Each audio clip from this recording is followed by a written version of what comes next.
Hi అండి, అందరికీ నమస్కారం. నిన్న జరిగిన కేబినెట్ మీటింగ్లో చంద్రబాబు నాయుడు గారు అదిరిపోయే శుభవార్తనైతే తీసుకొని వచ్చారు. కొత్త పెన్షన్కి దరఖాస్తు చేసుకోవడానికి అయితే అవకాశం కల్పిస్తున్నారు.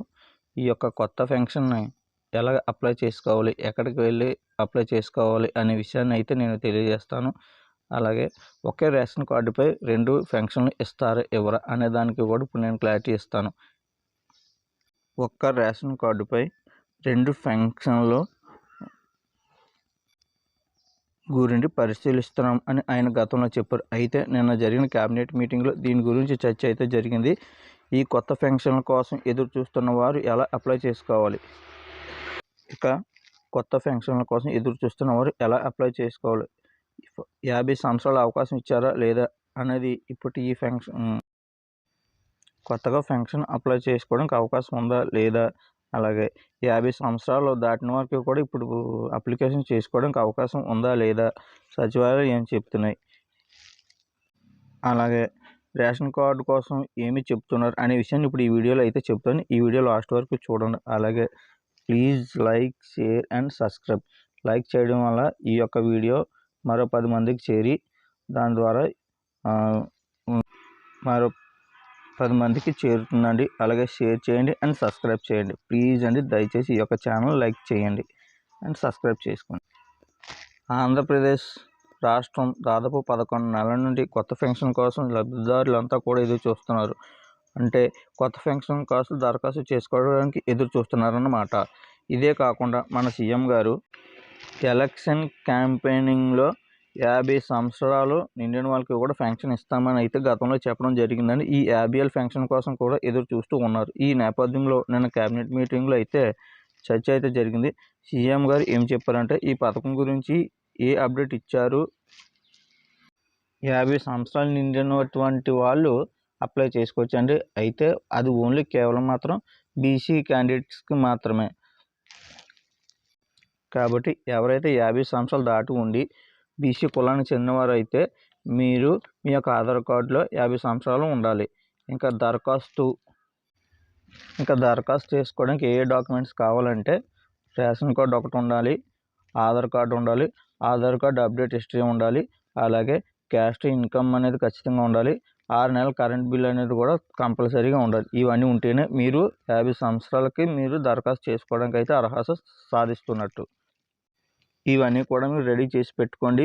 మీరు ఎక్కడికి వెళ్ళి అప్లై చేయాలి, ఎలా అప్లై చేయాలి అనేది నేను ఇప్పుడు చెప్తాను. ఈ వీడియో చివరి వరకు పూర్తిగా చూడండి. ఇవే కాకుండా వృద్ధాప్య పెన్షన్ కానీ, వితంతు పెన్షన్ కానీ, వికలాంగుల పెన్షన్ కానీ లబ్ధిదారులు అయితే చాలా కాలం నుండి అయితే వెయిట్ చేస్తున్నారు. వారికి కూడా ముఖ్యంగా ఈ 3 కేటగిరీకి సంబంధించిన వాళ్ళకి కూడా ఆధార్ కార్డు అప్డేట్ హిస్టరీ, అలాగే 6 మంత్స్ కరెంట్ బిల్లు, అలాగే క్యాస్ట్ ఇన్కమ్ అనేది ఖచ్చితంగా ఉండాలి. దీనితో పాటు ఆధార్ కార్డులో 60 ఇయర్స్ అనేది ఉండాలి. 60 ఇయర్స్కే మనకు వృద్ధాప్య పెన్షన్ అయితే ఇస్తారు. మీరు వితంతు పెన్షన్ అయితే మీరు వితంతు పెన్షన్ అప్లై చేసుకోవడానికి ప్రతి నెల కూడా వీళ్ళకైతే మాత్రం గవర్నమెంట్ అనేది అవకాశం ఇచ్చిందండి. భర్త చనిపోతే ఆర్థికంగా మహిళలు ఇబ్బంది పడతారనే ఉద్దేశంతో ఒకవేళ ఈ నెలలో చనిపోతే ఈ నెలలోనే అప్లై చేసుకోవచ్చు, నెక్స్ట్ మంత్ చనిపోతే నెక్స్ట్ మంత్లోనైనా సరే అప్పుడే అప్లై చేసుకోవచ్చు. ఉన్న పెన్షన్లకు అయితే మాత్రం అలా ఉండేది కాదు. ఇప్పుడు గవర్నమెంట్ కొత్త పెన్షన్లు అప్లై చేసుకోవడానికి అవకాశం ఇచ్చేది. అప్పుడు మాత్రమే అప్లై చేసుకున్నట్టు. వితంతు పెన్షన్ మాత్రం ఎప్పుడన్నా సరే సర్వర్ అనేది ఓపెన్ అయి ఉంటుంది.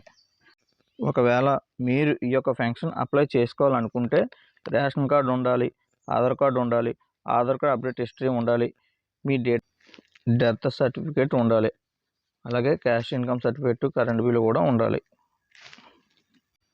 ఇకపోతే వికలాంగుల పెన్షన్ దీనికి సంబంధించి కూడా క్యాస్ట్ ఇన్కము ఖచ్చితంగా ఉండాలి, అలాగే ఆధార్ కార్డు అప్డేట్ హిస్టరీ కూడా ఉండాలి. అలాగే మెయిన్లీ సదరన్ సర్టిఫికేట్లో డిజేబిలిటీ 40% పైబడి ఉంటే మాత్రమే మనకు వికలాంగుల పెన్షన్ అనేది అప్లికేబుల్ అవుతుందండి. దయచేసి గుర్తుపెట్టుకోండి. అయితే కొంతమంది దరఖాస్తుదారులు గ్రామ వార్డు సచివాలయానికి వెళ్తున్నారండి. కాకపోతే అక్కడ ఉన్న అధికారులు ఇంకా సర్వర్ ఓపెన్ కాలేదని అయితే చెబుతున్నారు. సర్వర్ అయితే ఓపెన్ అయింది కానీ కొన్ని కారణాల వల్ల సరిగ్గా వర్క్ అయితే అవ్వట్లేదు. మేబీ 2-3 రోజుల్లో ఈ యొక్క సర్వర్ కంప్లీట్గా కూడా అందుబాటులోకి వచ్చే అవకాశం ఉన్నది. కాబట్టి మీరందరూ ఎవరు కూడా కంగారు పడకుండా ఒప్పు పట్టండి. ఈ పెన్షన్కి సంబంధించి అన్నీ కూడా మనం సచివాలయంలో, మీ గ్రామ వార్డు సచివాలయంలోనికి వెళ్ళి అప్లై చేసుకోవచ్చు. అలాగే ఒక్క రేషన్ కార్డుపై 2 పెన్షన్లు. ఇంతకుముందు ఒక రేషన్ కార్డుపై అంటే ఒక వికలాంగులు లేదా ఒక వితంతువు, ఒక వికలాంగుడు లేదా ఒక వృద్ధాప్య పెన్షన్లు అయితే ఉండేవండి. అయితే నిన్న జరిగిన క్యాబినెట్ మీటింగ్లో వీటి గురించి కూడా చర్చ అయితే జరిగిందండి. బహుశా దీనికి ఒకే తరహా పెన్షన్ అంటే వృద్ధాప్య పెన్షన్లు 60 సంవత్సరాలు దాటి ఇద్దరు ఉన్నా సరే ఇద్దరికి ఇచ్చేలాగా చూస్తున్నారండి. దీని గురించి కూడా గ్రీన్ సిగ్నల్ ఇచ్చే అవకాశాలు అయితే ఉన్నది. ఇంతకుముందు ఏంటంటే ఒక వికలాంగుడు ఉండి వేరే ఏదైనా ఫంక్షన్ ఉంటే మాత్రం ఇచ్చేటోళ్ళు, లేదా వికలాంగులు ఎంతమంది ఉన్నా సరే ఫంక్షన్లు అయితే ఇచ్చేటోళ్ళు. అలా కాకుండా ఇప్పుడు వృద్ధాప్యం మొగుడు బేళలు ఉన్నారనుకోండి, వాళ్ళకి 60 సంవత్సరాలు దాటితే ఇద్దరికి కూడా ఫంక్షన్ ఇచ్చే అవకాశాలు తెలుస్తుంది. Please like, share and subscribe.